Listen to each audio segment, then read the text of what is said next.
Bien.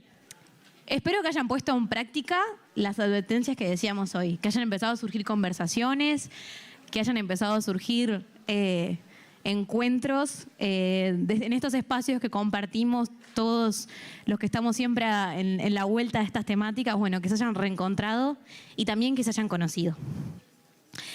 En el camino de subida a la sala, no sé si pudieron ver que hay varios materiales expuestos. Hay fotografías, hay textos, hay algunos papelógrafos. Bueno, todos esos materiales han sido generados en el EFI Prácticas Lúdicas y Artísticas que se desarrolla en la unidad número 6 de Punta de Rieles desde el 2019. En este espacio participan, lo dictan, estudiantes de Bellas Artes, de ISEF y del Programa Integral Metropolitano. Y participan como asistentes no solo PPLs, estudiantes universitarios, sino también otras PPLs. Así que bueno, tras esto, antes de dar paso a la siguiente mesa, les queríamos proponer una dinámica un poco más interactiva. Cuando ustedes llegaron, les dieron un folleto que dentro tenía un papel en blanco. La idea es que puedan escribir en esos papeles, y si no tienen, ahora les podemos repartir algunos más, algunas dudas, algunas consultas, algunas interrogantes. Gaby, cuando participó, tiró algunas preguntas como que decíamos retóricas, ¿no? Bueno, esas cuestiones que van surgiendo en la escucha y que quizá traíamos desde casa, poder anotarlas, poder compartirlas. Nuestra idea sería que luego esas preguntas puedan ser respondidas por la mesa. En el caso que no pueda ser respondida hoy, les vamos a pedir a los expositores y expositoras que por favor les den respuesta. Y esas respuestas serán añadidas al producto que se genere de las relatorías. Aprovecho esta instancia para agradecer a los y las relatoras de esta ocasión, que son los estudiantes Martín y Matías, de Facultad de Ciencias Sociales, la egresada Lucía Gómez, y los estudiantes del Liceo San Ignacio Izaza, Emiliano y Facundo, que están a cargo hoy de las relatorías. Gracias a ellos nos quedará un documento para que luego quienes hoy no estén presentes o quienes quieran retomar lo conversado podamos tener acceso. Además de este papel en blanco que les decía hoy, recibieron una pauta de evaluación y propuestas para que puedan dejar allí luego sus pareceres respecto al seminario, así como también otras ideas y propuestas que consideren importantes y útiles que la asociación tome. Nos comprometemos a escucharlas y, si ustedes así lo quisieran, comunicarles luego cuando las vayamos a poner en marcha y contar con ustedes. Así que ahora sí, vamos a dar paso a la mesa Cárceles en Uruguay y América Latina. Otro paradigma es posible, del punitivismo a la ética del cuidado.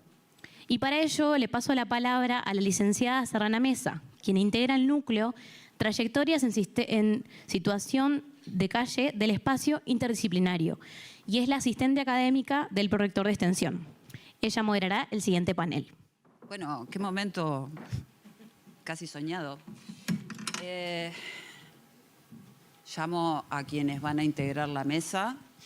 El doctor Javier Areces, abogado, magíster en Derecho Administrativo y doctorando en Ciencias Jurídicas de la Universidad de La Plata. Desde 2018 es jefe del Servicio Penitenciario bonaerense, hincha de Boca, y peronista. Rolando Arbezún, psicólogo con una maestría en Psicología Social. Actualmente es docente de la UDELAR y de la...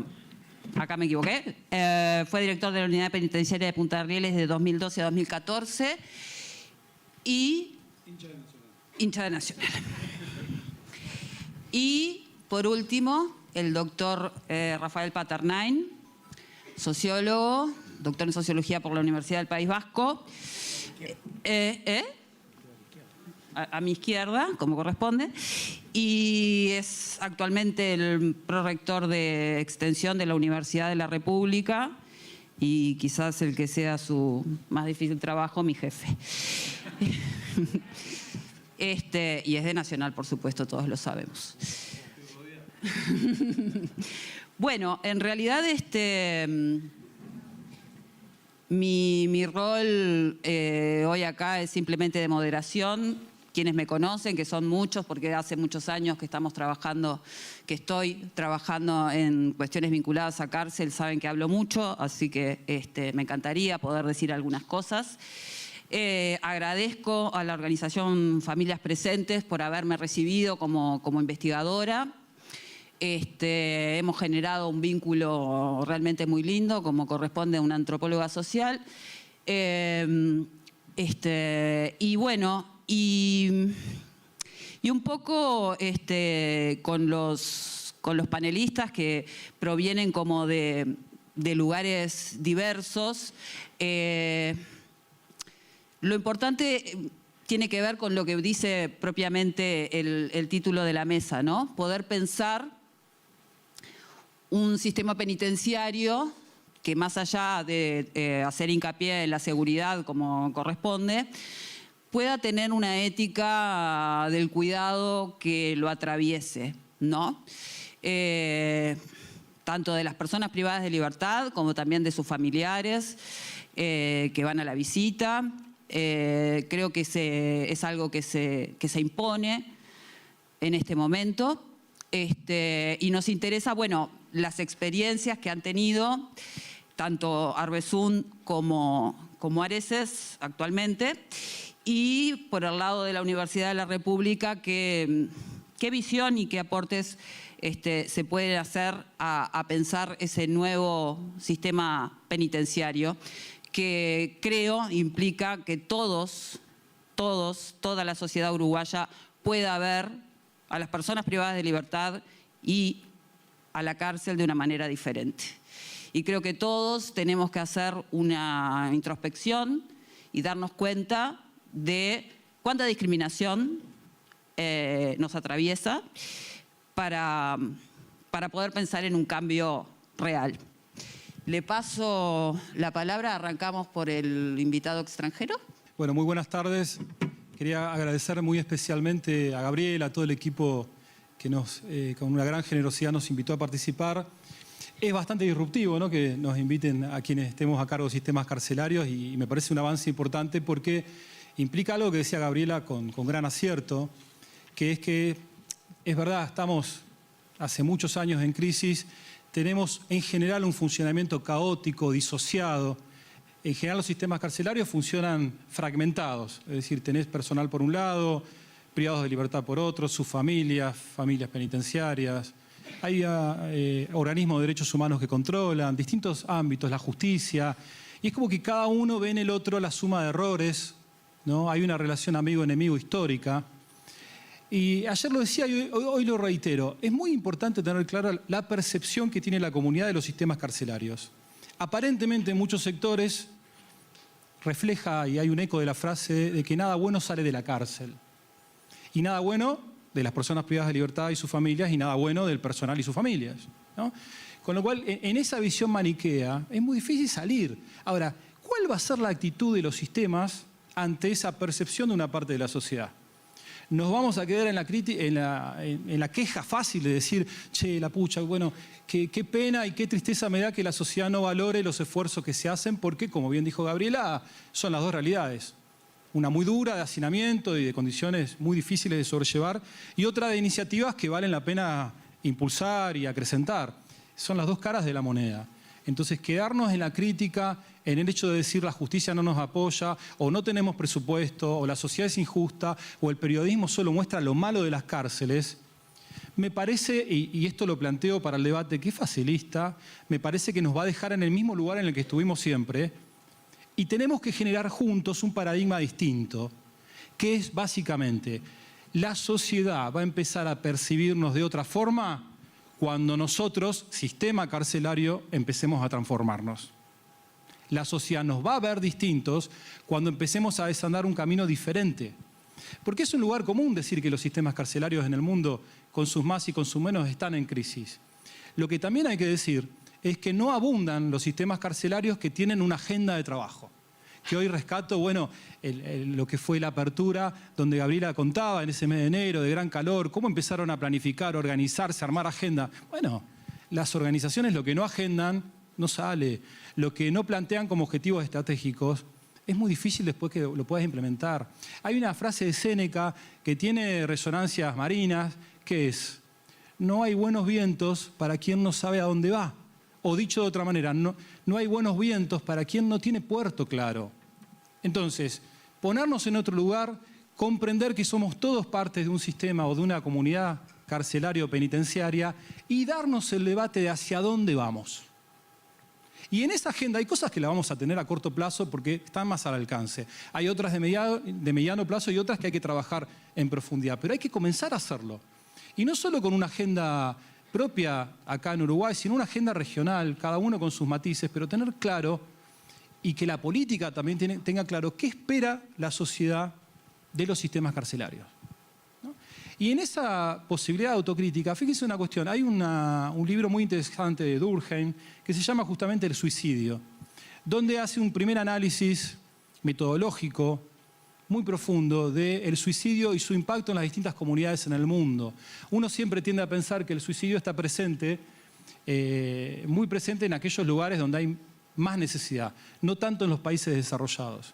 Y él hace un análisis muy profundo y justamente la conclusión es la contraria, en donde en aquellos países más desarrollados, incluso es vigente hoy, hay un mayor indicador de suicidios. ¿Por qué? Porque a veces en las sociedades desarrolladas reina la anomia o el individualismo. ¿Qué significa, dicho de otra manera, que me importa muy poco lo que le pasa al otro si a mí me va bien? Con lo cual, en esas sociedades súper desarrolladas donde al otro le fue mal y en vez de tender una mano, tenemos prejuicios, los dejamos de lado, tienen los indicadores más altos de suicidio. Lo comparo con la cárcel, porque uno también tiende a pensar que las sociedades más desarrolladas son las que tienen las cárceles vacías. No. Y en contacto nosotros con la mayor parte de los sistemas carcelarios del mundo. Fíjense que hay un documental muy interesante, creo que estaba en una de las plataformas, Netflix o no me acuerdo cuál, que se llama Enmienda 13. La Enmienda 13 es la enmienda de los Estados Unidos de la libertad, de Abraham Lincoln, de la libertad. Y hace un análisis sociológico, cultural y económico en donde si vos sos negro en Estados Unidos tenés un 90% de posibilidades de ir preso, porque partís de un lugar distinto. Entonces, ¿cuáles son aquellas sociedades donde las cárceles realmente están vacías o tienen condiciones dignas para favorecer la reinserción? Son las sociedades más integradas. ¿Qué significa esto? Integradas en el sentido de que si vos querés trabajar, podés trabajar, si querés estudiar, podés progresar realmente y todos tienen igualdad de oportunidades. Noten una cuestión que es muy interesante. Obviamente en las repúblicas las constituciones es nuestra máxima norma desde el punto de vista jurídico. Ahora, fíjense que nuestra Constitución, la de la Nación Argentina, data de 1853. Tuvo varias reformas. Pero ya en los inicios la Constitución decía claramente que los ciudadanos son iguales ante la ley, principio de igualdad. Bueno, estando vigente esa Constitución, en la Argentina la mujer no votaba. Entonces, ojo, la norma te ayuda, la norma te sostiene, la norma te da marco, pero no es un requisito sine qua non para la transformación organizacional. Es el marco, pero las organizaciones y las instituciones requieren otra cosa. Ahora, nuestras comunidades, nuestras instituciones y nuestras organizaciones requieren básicamente de dos perfiles, que no estoy hablando de una persona puntual que puede ser, también refiero a un equipo de trabajo. Primer perfil, el del administrador, que es muy importante, sobre todo cuando los recursos son escasos. Una persona que tiene capacidad de administrar, tiene visión sistémica, es metódica, es organizada, detallista, administra, lo hace bien. Muy importante. Hay otro perfil que es totalmente distinto, que es el del liderazgo. ¿Qué significa esto? El liderazgo es disruptivo porque te dicen, vos estás en este lugar, nosotros como comunidad, y podemos estar en un lugar diferente. Que en general nosotros como comunidad no lo percibimos, pero alguien lo ve. Que vos puedas liderar y decir, estamos acá y tenemos que llegar a este lugar, no significa que puedas administrar el camino, el recorrido para llegar a ese lugar. Con lo cual, hoy por hoy, nuestros sistemas carcelarios requieren dos cuestiones centrales. Esas dos cuestiones, que es una buena administración, pero por sobre todas las cosas, que podamos definir juntos, y esto es muy importante, hacia dónde vamos. Hacia dónde vamos. Y el dejar de trabajar como compartimentos estancos nos va a garantizar el diálogo. ¿Por qué? Porque independientemente del cargo que cada uno ocupe, es muy importante que todos podamos sentir que estamos en un pie de igualdad en nuestra voz, en nuestras propuestas, cuando tenemos que definir hacia dónde vamos. Y ahí sugiero, hay que tratar de evitar algo que yo denomino, puede ser un reflejo que tienen las instituciones o las personas del recuerdo feliz más cercano. El recuerdo feliz más cercano. Cuando estás mal, decís, bueno, yo antes estaba bien, cuando estaba en el secundario no tenía preocupaciones, no tenía que salir a trabajar. Bueno, las instituciones tienen mucho de eso. Cuando están mal, en crisis recurrentes, vuelven hacia atrás y tratan de atarse a lo bueno del pasado. No ese es el lugar al que tenemos que ir nosotros, no. El lugar al que tenemos que ir, ejerciendo todos el potencial de liderazgo, es un lugar diferente.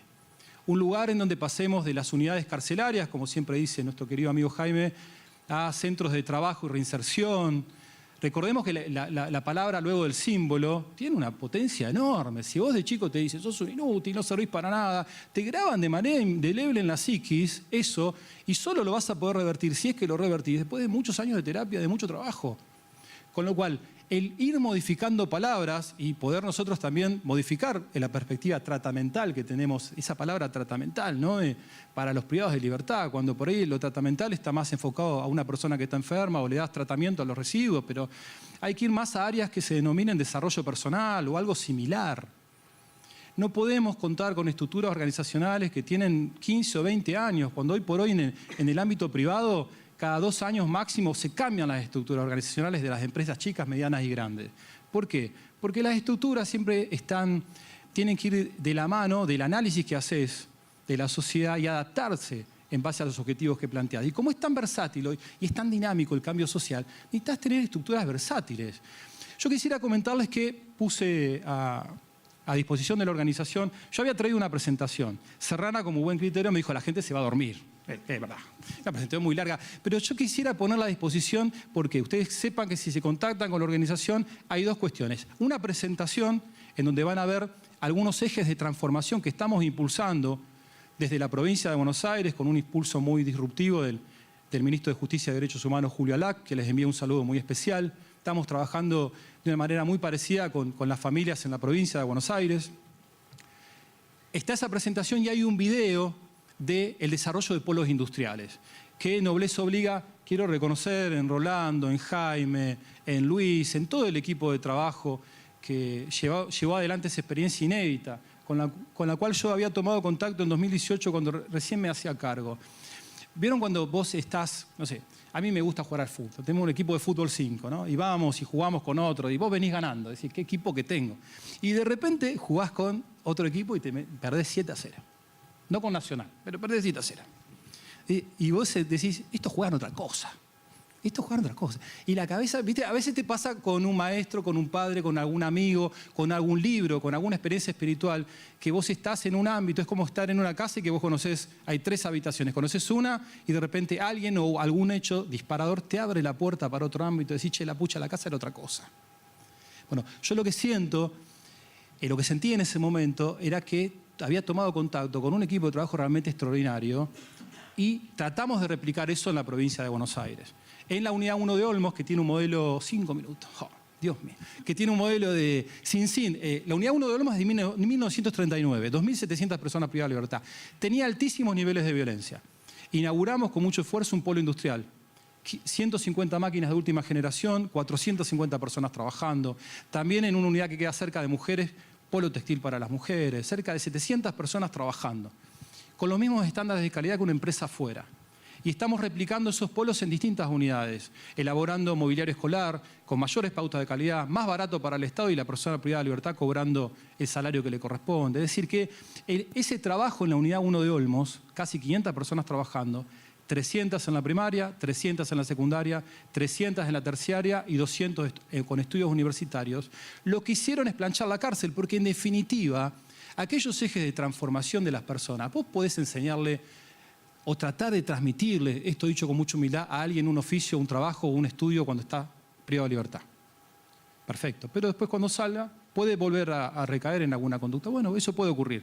Ahora, los ejes de transformación de la persona privada de libertad que tienen que ver con alguna experiencia espiritual o religiosa, alguna cuestión formativa, alguna lectura, algún deporte formativo, lo que sea, son los mismos ejes de transformación que tenemos cada uno de nosotros.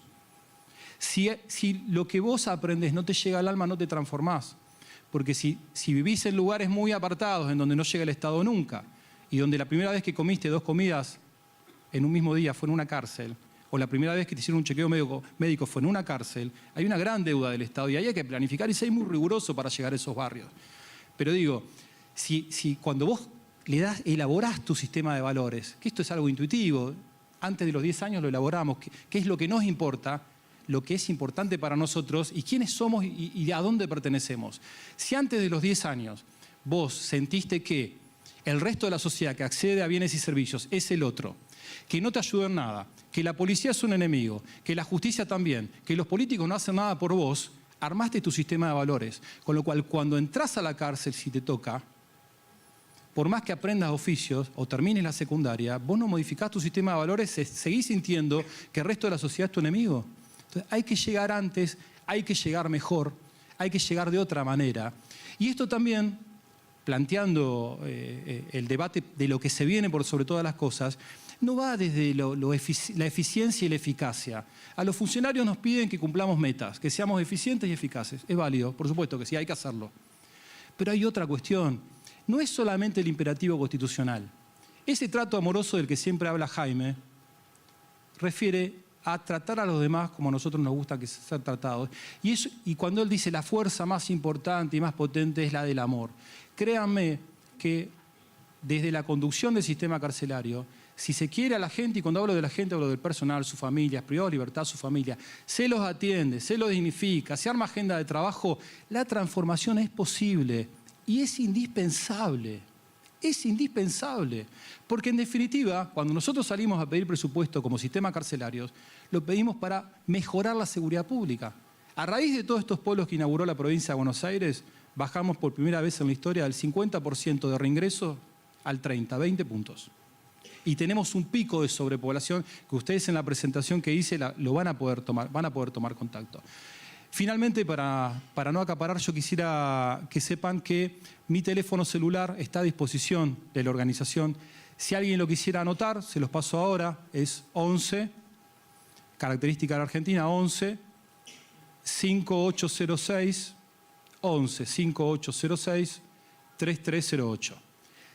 Si alguien quisiera enviarnos algún mensaje, si alguien quisiera, lo voy a responder. Si alguien quiere hacer algún Zoom con algún equipo de trabajo nuestro, también estamos a disposición. Y si tienen la posibilidad de visitar nuestro país y quieren tomar contacto directo con alguna de estas experiencias, total y completamente a disposición, porque una de las asignaturas pendientes de los sistemas carcelarios es gestionar con y desde puertas abiertas. ¿Sí? Muchísimas gracias. En primer lugar, gracias a la organización por la invitación. Debo confesar que es la primera vez desde el año 2017 que retomo el tema de las prisiones. Y van a ver que yo no utilizo la palabra cárcel, utilizo la palabra prisión, porque así recupero el contenido político que la privación de libertad tiene. Y político no en el sentido político-ideológico, aunque también tiene un punto de conexión con lo ideológico, sino en el sentido de la historia política de la prisión. Mi relación con las prisiones en general es rara, es una historia de varias experiencias. Primero como docente e investigador universitario durante varios años, incluso antes de la constitución del cargo de comisionado parlamentario para el sistema carcelario. En Facultad de Psicología impartíamos un seminario que se llamaba Investigación de Prisiones. ¿Por qué razón? Porque sobre las prisiones políticas, esto es, las prisiones políticas de la dictadura, se conocía mucho, pero sobre las prisiones a donde iban los uruguayos y las uruguayas prácticamente no había ningún tipo de información. Ese seminario de investigación entonces pretendía desarrollar metodologías de trabajo para poder traspasar esos muros bastante opacos que siempre han caracterizado la historia de las prisiones. Ese es digamos, un vector. El otro vector fue que en algún momento, gracias a ese seminario, le propusimos al primer comisionado parlamentario, en el año 2005, cuando fue nombrado como comisionado parlamentario, poner a disposición de la oficina de comisionado parlamentario un equipo de 10 estudiantes, 8 mujeres y 2 hombres, que estaban en el último año de Facultad de Psicología, para trabajar en la oficina del comisionado parlamentario y potenciar el trabajo de investigación de violaciones a los derechos humanos en las prisiones uruguayas. En algún momento estuvimos más tiempo dentro de una prisión que fuera de ella. Visitábamos 2,7 prisiones por día, lo cual es un disparate, ¿sí? Este trabajo se mantuvo durante mucho tiempo. Es un trabajo que fue realizado gracias a lo que aprendimos de la Procuración Penitenciaria Argentina, una institución muy potente en materia de investigación de violaciones a los derechos humanos en las prisiones argentinas hasta el día de hoy, ¿sí? Y un buen día, sin yo comerla ni beberla, como dice el dicho, recibo una llamada por teléfono, yo iba en el 526, rumbo a mi casa, y alguien me dice del otro lado que el ministro del Interior, Eduardo Bonomi, quería reunirse conmigo. Bueno, déjame bajarme del bondi y agarrar el bondi al revés. Yo en ese momento estaba trabajando como consultor del Programa de Naciones Unidas para el Desarrollo en el proceso de transformación institucional del sistema carcelario del Uruguay. Y cuando llego al Ministerio del Interior me encuentro con la propuesta de que el ministro evalúa que yo deba dirigir la unidad número 6 de Punta de Rieles, a la cual solo conocía por su historia política, en tanto y en cuanto había sido usada como prisión política, establecimiento militar de reclusión número 2 en los tiempos de la dictadura. Ese pedido tardó unos meses en concretarse y el 7 de diciembre de 2012, y yo voy a hablar solamente del tiempo que estuve dirigiendo la unidad número 6, que fue desde diciembre de 2012 hasta aproximadamente marzo de 2014, donde soy nombrado coordinador de las unidades de máxima y mediana seguridad del Instituto Nacional de Rehabilitación. El día que yo asumí como director de la unidad número 6, el acto se hizo en una especie de capilla, vamos a llamarla así, que en los tiempos de la dictadura había sido el lugar donde vivían las mujeres que estaban detenidas por la dictadura cívico-militar en el Uruguay. Y aquello era como simbólicamente muy fuerte, ¿no? Encontrarse delante 619 prisioneros, no estaban todos, pero había una cantidad importante.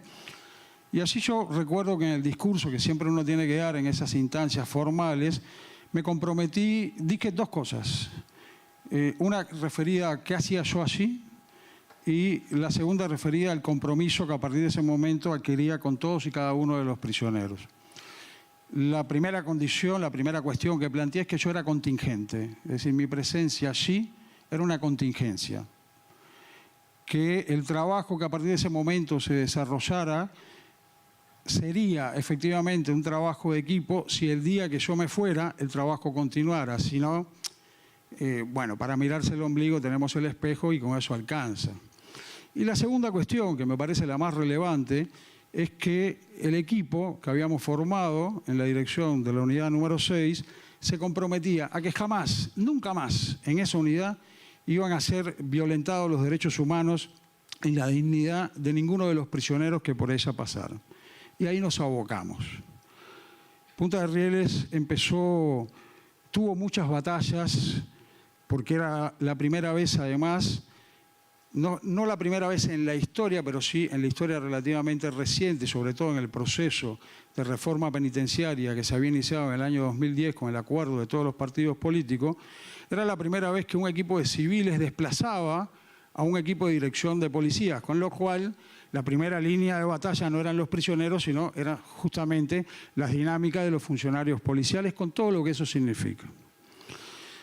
Una de las cosas que yo había aprendido de los prisioneros, yo en realidad siempre dije que Punta de Rieles se pudo construir como proyecto alternativo a la forma prisión que hasta entonces conocíamos, gracias a la voluntad de los prisioneros. Sin la voluntad de los prisioneros, sin la pasión de los prisioneros, eso no hubiera sido posible. Siempre me han dicho, ¿por qué no escribís un libro sobre la experiencia en Punta de Rieles? Porque no corresponde, la experiencia de Punta de Rieles es de los prisioneros. Y si algún día alguien escribe algo sobre la experiencia de Punta de Rieles, eso deben ser los prisioneros que conocieron los diferentes momentos de esa experiencia. Una de las cosas que a mí me rompía los ojos, porque lo veía desde mi oficina, voy a nombrar 2 o 3 anécdotas para que se entienda cómo uno va transformando desde adentro una organización, y una prisión también es una organización, sin ningún lugar a duda. Era la forma tigre enjaulado de caminar que tenían los prisioneros, cosa que había visto durante mucho tiempo y decodificado en qué momentos significaban señales de peligro y demás. El tema es que la forma tigre de caminar de los prisioneros era la misma forma tigre que adquirían los familiares que iban a las visitas, en los patios de visita, es decir, de un lado al otro.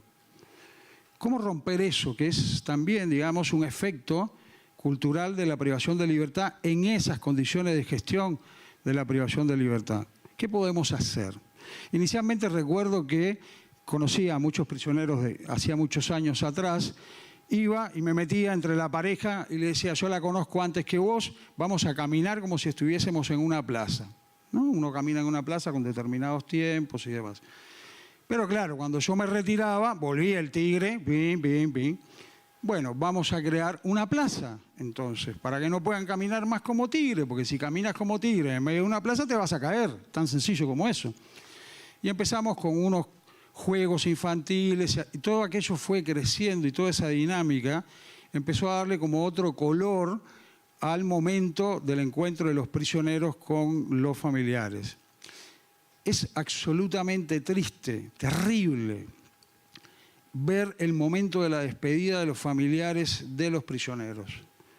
De todos sentidos, pelos y señales, ¿sí? De las madres, de los hijos, de los enamorados. Es la imagen más triste que uno puede encontrar en un día de visita en una prisión. Habíamos realizado, por trabajos vinculados a la universidad, un viaje a México a dar clases a la UNAM, a la Universidad Nacional Autónoma de México, y yo conozco varias prisiones latinoamericanas y me llevaron a conocer la prisión del estado de Guerrero, y así encontré en medio de lo que yo sabía era toda una gran corrupción instalada en los servicios penitenciarios mexicanos, una cosa que dije, opa, esto me lo llevo para Uruguay. Y es que ellos habían montado en el interior de esta prisión, armada hasta los dientes, no se imaginen las prisiones uruguayas, son prisiones armadas hasta los dientes, igual que las colombianas en la época de Uribe, un lugar donde los familiares se podían quedar el fin de semana con el prisionero que era su esposo, su hijo, su primo y demás. Y dije, bueno, vamos a llevar esto para Uruguay. E instalamos en algún momento, ya muy avanzado el proyecto de Punta de Rieles, pequeños apartamentos. Empezamos con un primer apartamento para sacar aquella cosa indigna de las salas de visita para la denominada visita íntima. Si hay una expresión más grosera de denominar a un lugar donde una pareja va a encontrarse sexo afectivamente, creo que esta denominación de visita íntima se lleva todos los premios. Fue una batalla tremenda con las autoridades de la dirección del Instituto Nacional de Rehabilitación, porque ¿cómo se nos iba a ocurrir a nosotros que las familias se pudieran quedar a dormir un fin de semana? Batallamos, ¿sí? Batallamos, fue una batalla larga, pero fue una batalla ganada. En algún momento en que Punta de Rieles ya empezó a ser vista desde otros territorios, venía gente de Argentina, de Rusia, de Suecia, de España, alguien de Argentina, amigos en común con Xavier, tengo una relación de hace varios años con Xavier, y amigos en común vinieron en una visita y me hicieron una pregunta que el día que me propusieron a mí dirigir Punta de Rieles tensionó todo lo que teóricamente yo tenía como reflexión respecto a las prisiones. En algún momento fui uno de los abolicionistas de este país, ¿sí? La corriente abolicionista en la criminología crítica tiene una historia muy importante. Como yo, que hasta ese momento había sido un abolicionista, ahora me iba a poner a dirigir una prisión. Y esa misma pregunta me hicieron los argentinos. Me dicen, ¿cómo es posible que vos, que has sido uno de los críticos más feroces que ha tenido la prisión en el Uruguay, ahora estés dirigiendo una prisión y haciendo estas cosas? ¿Vos no estás legitimando la prisión? Y aquella pregunta es una pregunta estremecedora, porque es como si te pongan un espejo delante. Y mi respuesta fue muy sencilla. Yo lo que estoy haciendo es luchando contra una forma de prisión que no tiene ningún sentido que siga existiendo. ¿Existe la rehabilitación? Preguntaban hoy en las preguntas que dejaron. Soy una de las personas que siempre ha dicho, lo tengo escrito, papelito jala lengua, dicen los chinos, que no cree en esa cuestión llamada rehabilitación. Una vez me preguntaron, ¿cuál es su método de rehabilitación? Tomar mucha agua, dije. ¿Cómo que tomar mucha agua? Sí, claro, porque así segrego mucha saliva y puedo seguir conversando. Porque el trabajo que hay que hacer, y lo definía muy bien Xavier, no es intentar rehabilitar nada, sino intentar transformar todo, desde lo más sencillo hasta lo más complejo, desde la forma de gestión de las sanciones hasta la forma de habilitar cosas que hasta ese momento a nadie se le había ocurrido que se podían hacer dentro de una prisión. ¿Se imaginan ustedes la celebración de un cumpleaños en una prisión? ¿Se imaginan ustedes la celebración de un casamiento en una prisión? Bueno, todo eso lo hicimos en Punta de Rieles porque teníamos la firme convicción de que la única forma de deslegitimar la forma prisión que habíamos heredado 50 años atrás era convirtiendo aquel espacio de privación de libertad en un espacio donde la dinámica que lo definiera fuera la dinámica de un pueblo, es decir, donde todos pudiéramos circular con alegría, ¿sí?, con deseo de transformar, ¿qué cosa? El lugar donde vivimos, aunque no más sea el lugar contingente donde estamos viviendo. Y esto se define también con una expresión que tienen los prisioneros cuando uno se encuentra con eso, te dicen, lo que pasa es que yo soy un preso. Mi respuesta siempre era, vos no sos un preso, vos estás preso, que es diferente. Vos no podés olvidar todas las demás cosas que efectivamente vos sí sos. Esto también es una contingencia en tu vida. De modo que hay que trabajar. Preguntaban, ¿desde qué momento hay que trabajar para preparar a las personas a su retorno al mundo de la afuera? Desde el primer día que uno lo recibe. Recibiendo a todos los que entran. Que los prisioneros sepan que hay alguien adentro que no solo va a tomar decisiones, sino que los está recibiendo. Y todo eso existía en Punta de Rieles. Ya no veo a Lourdes Salinas por acá, que en ese momento trabajaba como operadora penitenciaria en la unidad número 6, y creamos un espacio para que los prisioneros que ingresaban a Punta de Rieles pudieran seguir saliendo, en un sentido simbólico de la palabra, de los lugares donde procedían. Yo le puedo pedir a alguien que sale del penal de Libertad o de Concar, de los lugares más jodidos del sistema penitenciario uruguayo, que llega a Punta de Rieles creyendo que ya no le va a pasar lo que le pasaba en el Concar o en el penal de Libertad, esto es de andar armado con un facón por las dudas que tenga que defenderme. No, a eso hay que dar un tiempo, ¿sí? Y ese espacio se creó.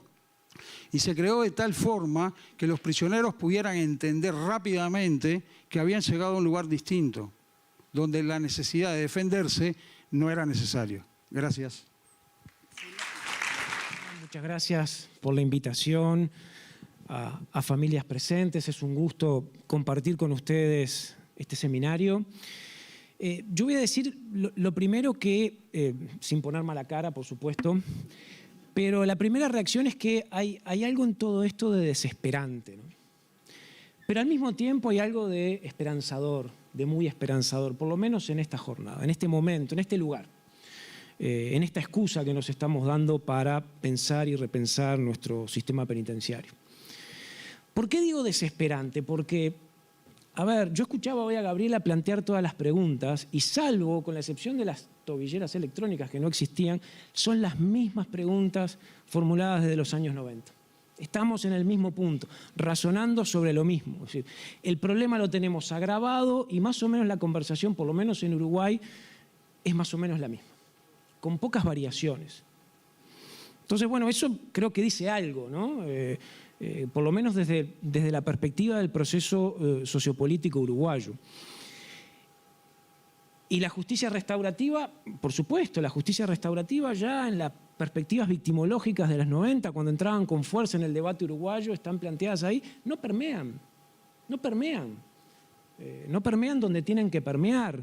Y las posibilidades de penas alternativas y el discurso humanizador, dignificador, finalmente no permean. Entonces, la conversación se repite y el problema se agrava. Entonces, cuando Gabriela preguntaba, ¿dónde está el problema del sistema penitenciario? El problema es político, o de política, de concepción de política, porque hoy en día Uruguay ha llegado a la cifra de 15.000 personas privadas de libertad, y no es por azar.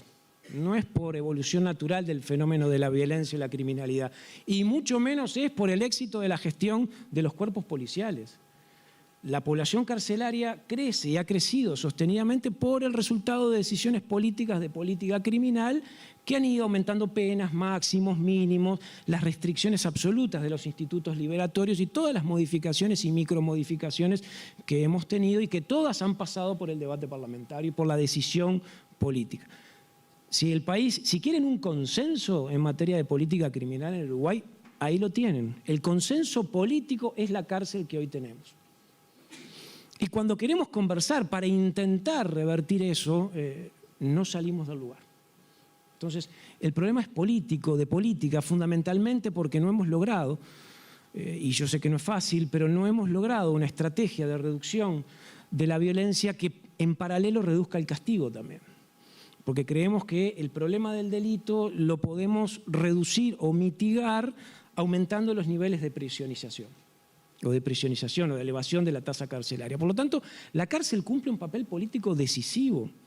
Decisivo en el sentido de incapacitar, en el sentido de controlar el delito, y si no, vayan a lo que fue en el Uruguay la contrarreforma del Código del Proceso Penal del año 2018, que básicamente era eso, ¿no? Básicamente cerrar la cárcel y establecerlo como un mecanismo de incapacitación y de control de la violencia y la criminalidad.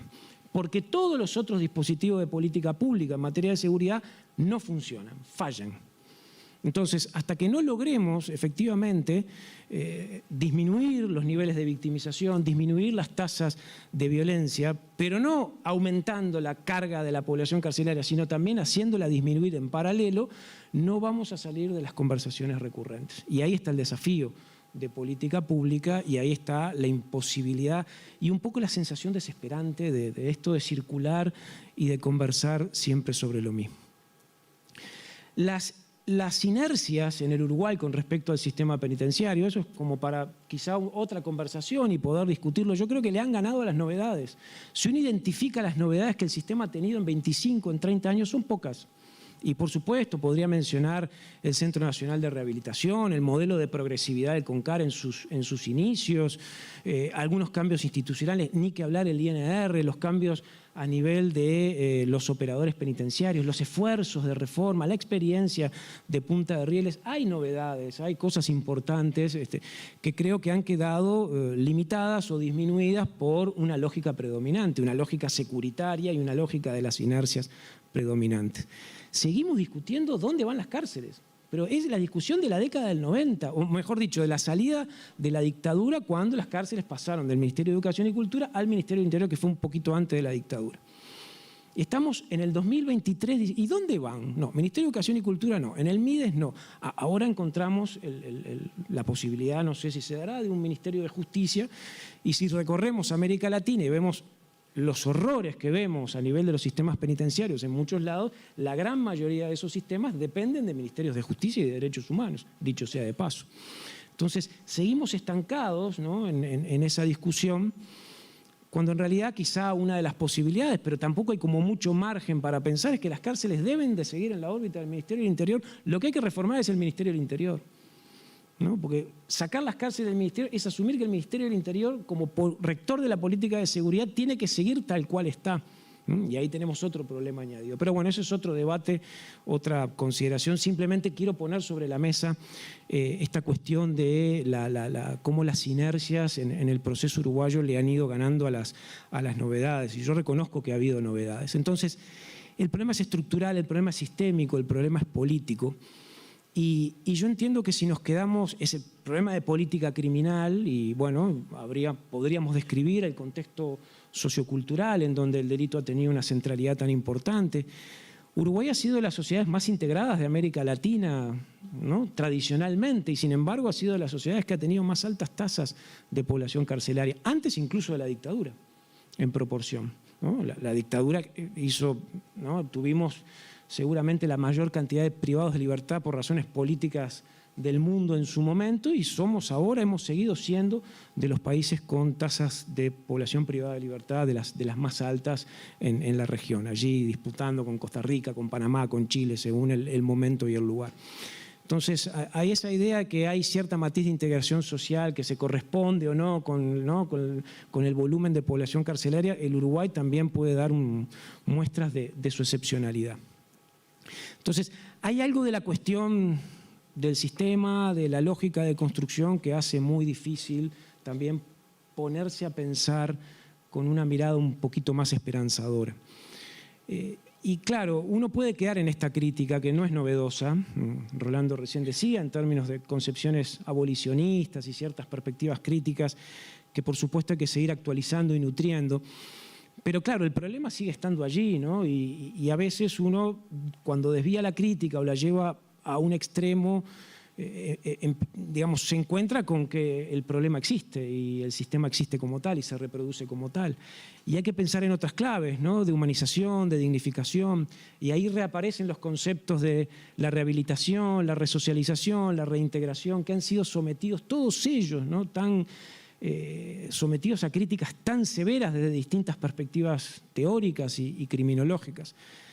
Pero claro, aún nos aferramos a ellos, ¿no? Es preferible hablar de rehabilitación, aunque nos sentamos incómodos, porque abre una ventana de oportunidad, de poder hacer algo distinto, y acá engarzo de alguna manera con lo que los compañeros comentaban, porque a pesar de esta, digamos, de la irracionalidad del sistema y del absurdo de la política y de la lógica política que sostiene el sistema, también sabemos que hay margen para organizar y reorganizar distinto, y que no funciona de la misma manera una cárcel con una conducción que habilita cosas, con experiencias más porosas, con otros actores que ingresan, con diálogos entre el adentro y el afuera, con programas universales, con políticas focalizadas de egreso, un largo etcétera. No es lo mismo, no funcionan de la misma manera, y para la vida de las personas que están allí no da lo mismo que las cárceles tengan esos formatos organizativos a que sean los depósitos que son hoy en día. Lo sabemos bien que hay una diferencia radical. Entonces, también nos tenemos que afiliar a esta posibilidad sin perder de vista bueno, las razones sociales y estructurales que sostienen, las razones sociales y políticas que sostienen la reproducción del sistema, y en el Uruguay también. ¿Por qué es esperanzador todo esto? ¿Por qué lo interpreto de manera esperanzadora? Con este colectivo, con esta inauguración, que no es una inauguración, que es un paso más en un proceso que pasa a tener visibilidad. Bueno, porque los directamente involucrados en el sistema carcelario, fundamentalmente las personas privadas de libertad, no tienen voz. No tienen voz. Sobre el sistema se habla, ¿no? Sobre el sistema se habla, sobre el sistema como sistema, o sobre la política se habla, y tenemos un comisionado parlamentario que en el Uruguay en el último tiempo ha hecho un trabajo extraordinario. Pero los privados de libertad no tienen voz dentro de un debate en donde la dicotomía víctima y victimario en términos de lógica punitiva es muy cortante, es muy tajante. Entonces, la víctima tiene una representación y una visibilidad completa, el victimario aparece en el polo opuesto, absolutamente invisibilizado, escondido y, bueno, segregado también desde el punto de vista sociocultural. Ahí hay una trayectoria interesantísima, ¿no? de esa perspectiva de la visibilidad, la invisibilidad de la víctima, el victimario. Por aquí está Graciela Barrera y el rol que Afavide jugó, ¿no? En términos de dar una visión sobre las víctimas y de tener un discurso y de alentar una perspectiva de justicia restaurativa que le permitió recorrer el camino desde la víctima o desde la experiencia de la victimización hacia la otra parte del polo, para entender que había que gravitar allí, ¿no? Y las transformaciones y la incidencia de poder trabajar allí para que no hubiera un puente roto, sino para que hubiera un proceso de reconciliación, de restauración. ¿Qué importancia tiene eso, ¿no? en términos de concepción política? Pero, sin embargo, ese discurso ha perdido visibilidad. Hablo de la visibilidad política y pública, ¿no? Porque mientras tuvo estatus de víctima importante, tenía un lugar destacado, y después de haber hecho ese recorrido, interpreto que ese proceso ha perdido visibilidad. Entonces, la posibilidad de que haya una organización de víctimas que comience a dar, una organización de familiares, perdón, que comience a dar voz a estos procesos, acá sí tenemos una novedad muy importante para la vida del sistema penitenciario uruguayo, para la vida de las cárceles uruguayas. Muy prometedora, muy esperanzadora.